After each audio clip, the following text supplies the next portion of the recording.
Дорогі жінки, вітаємо вас зі святом весни, краси та натхнення з 8 березня. Нехай у ваших серцях завжди панують радість, любов і гармонія. Бажаю вам теплих усмішок, щасливих моментів, здійснення мрій і безмежного щастя.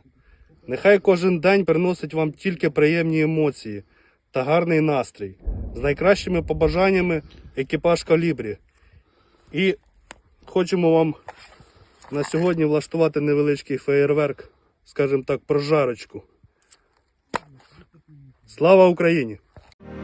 Хай буде весна, там, де ми стоїмо до кінця, і нас не зламає війна, наша віра єднає серця, Україна навіки жива.